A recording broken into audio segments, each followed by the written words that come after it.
उस चीज़ को मैटर बोलते हैं। अब उसी के साथ एक क्वेश्चन आता है, what are not considered as matter. कौन सी चीज़ ऐसी होती है जो मैटर नहीं कहलाती। ठीक, अब जैसे आप यहाँ पर डायग्राम में देख सकते हैं, एक आदमी है, वो अपनी बॉडी दिखा रहा है, तो वो एनर्जी होगी, तो एनर्जी कंसिडर नहीं होती है किसी भी मैटर में। अब ये आदमी फीलिंग कर रहा है, फीलिंग वो कर रहा है कि मैं ब्यूटीफुल हूँ, वो फील हो रहा है उसमें, तो it is not consider as matter. ये आदमी टाइम देख रहा है, तो टाइम कंसिडर नहीं होता है मैटर में, इट इज़ कॉल्ड मैटर और not consider as matter. Okay friends, now see that the second question is, tell us that characteristics of matter. What is the characteristics of matter? So we will give the first point that the matter consists very small particles with different size and mass. Okay, the first point said that. Second point, all particles have space between them. मतलब जितने particles होते हैं उनके पास space होता है, दूसरे मतलब जैसे पार्टिकल्स अलग अलग होते हैं, सबसे थोड़ा स्पेस होता है in between them. Third point, particles of matter attract each other with cohesive force. मतलब दो जो पार्टिकल होते हैं वो दोनों अट्रैक्ट मतलब एक दूसरे के पास आ जाते हैं, कौन से फोर्स से? कोहेसिव फोर्स से। ठीक। Fourth point, particles of matter are always in motion. मतलब जितने भी पार्टिकल्स होते हैं वो ऑलवेज मतलब एक अपनी जगह से चेंज होते रहते हैं, अपना जगह चेंज करते रहते हैं। जैसे एक एग्जांपल मैं आपको ये बात दिखा रहा हूँ एक अपनी डायग्राम से। जैसे फर्स्ट वाला जो है उसके अंदर वेरी स्मॉल पार्टिकल्स, छोटे छोटे पार्टिकल्स होते हैं। ठीक। सेकंड है स्पेस बिटवीन देम, उन लोग बीच में स्पेस होता है।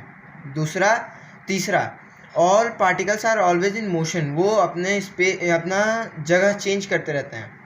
Fourth, cohesive force attract each other. So our next topic is diffusion. What is diffusion? The intermixing of particles on their own for high compressible to low compressible is called diffusion. Okay. Oh, so do you know the states of matter? Yes, there are 3 states of matter. They are solid, liquid and gas. In solid, the particles of matter are tightly packed to each other, and in liquid, the particles of matter are less far than solid, and in gas, the particles are more far than liquid and gas although. Okay, so you know that the solid particles are very tightly packed to each other.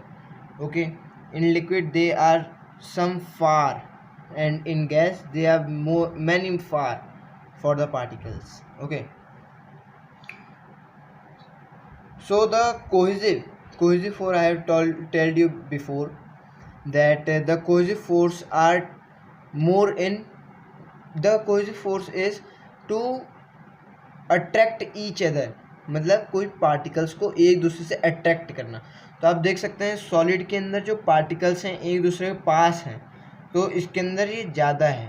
ठीक। Liquid में solid से थोड़ा सा कम है, तो भी ये ज़्यादा ही माना जाए थोड़ा। और जो गैस है उसमें कोहेसिव फोर्स बहुत कम है, क्योंकि पार्टिकल्स दूर दूर हैं। अब कैनेटिक एनर्जी क्या होता है? मूवमेंट, मतलब पार्टिकल्स में मूवमेंट को बोलते हैं कैनेटिक एनर्जी। तो पार्टिकल्स किस में ज़्यादा मूव हो सकते हैं?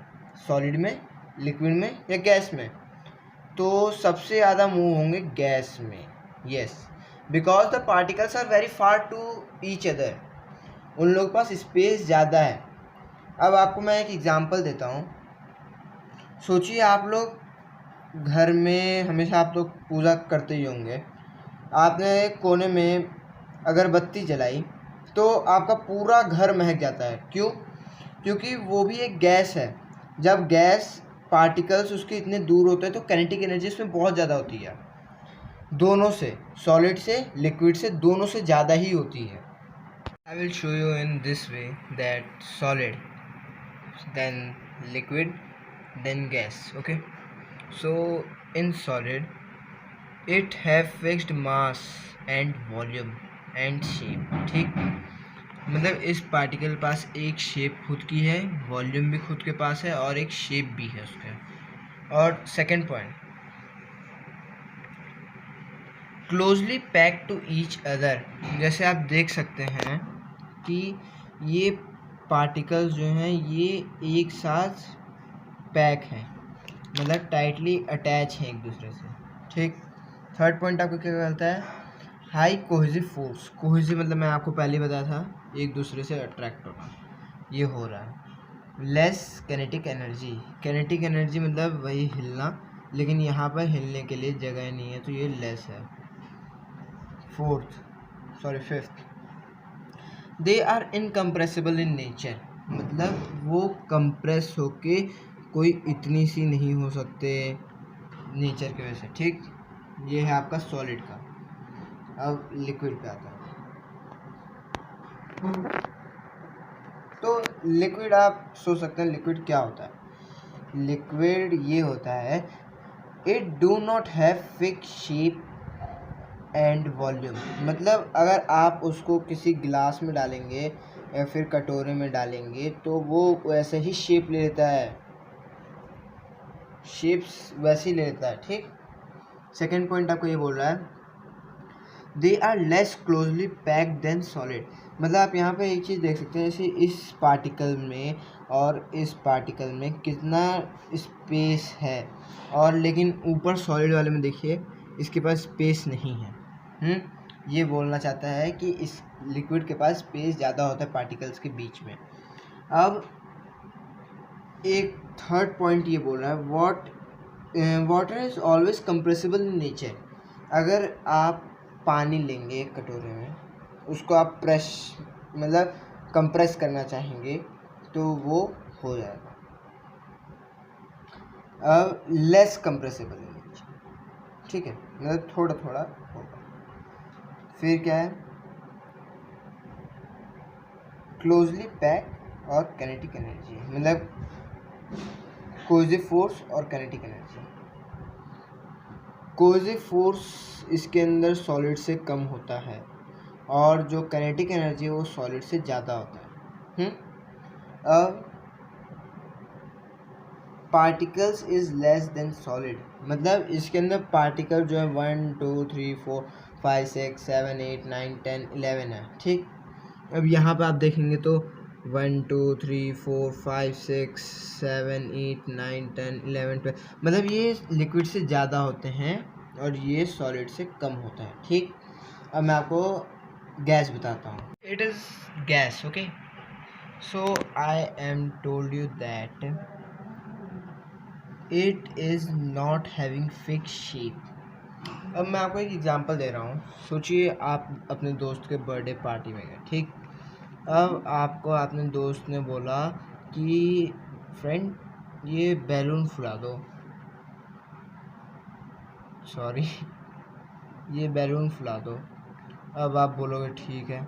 अब वो बोलेगा ये बैलून मेरे को गोल ही चाहिए, ठीक है, लेकिन वो बैलून जो है वो हार्ट शेप में है, तो आप उसको क्या करोगे बताओ।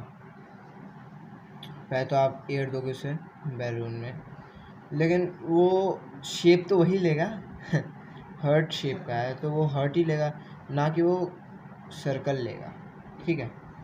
तो ये मैं एग्जांपल से ये बता रहा था ना कि गैस जो है उसकी ना तो कोई शेप होती है, मतलब आप जिसमें डालोगे वैसा वो शेप ले लेगा, ठीक है। फर्स्ट पॉइंट आपको ये बता रहा है। सेकंड पॉइंट आपको ये बता रहा है ऑल क्या है, एक second, all particles are far together, ठीक है, फार टू ईच अदर। अब इसमें भी आप डायग्राम में देखें, ये पार्टिकल यहाँ है तो एक पार्टिकल यहाँ है, ये इतना दूर, ये इतना दूर, तो यही है कि हर एक पार्टिकल्स के बीच में गैप है। तो गैप है तो क्या होगा, कोहेसिव फोर्स जो है अपना वो क्या होगा, लेस हो जाएगा कोहेसिव फोर्स, और जो काइनेटिक एनर्जी है वो क्या हो जाएगी, हाई, क्योंकि स्पेस इसमें ज़्यादा है, मतलब ये घूमेगा ज़्यादा, चलो, all particles are very less than solid, मतलब गैस में जो पार्टिकल्स होते हैं वो सॉलिड के कंपैरिजन में या लिक्विड के कंपैरिजन में कम होते हैं। तो इससे मैं आपको क्या बता रहा हूँ कि सॉलिड में सबसे ज़्यादा होता है, लिक्विड में थोड़ा सा कम होता है, गैस में बहुत कम होता है। काइनेटिक ज़्यादा नहीं होती, लिक्विड में मिडरेट होता है और गैस में बहुत ज़्यादा होती है। ठीक है फ्रेंड्स, ये था आज मैंने आप लोग को बताया क्या क्या, matter, characteristics of matter, diffusion, फिर स्टेट्स ऑफ मैटर, ये सब आज मैंने आपको बताया। अगर आप लोग को मेरी वीडियो अच्छी लगे तो प्लीज़ लाइक करें, कमेंट करें और सब्सक्राइब करें। Thank you.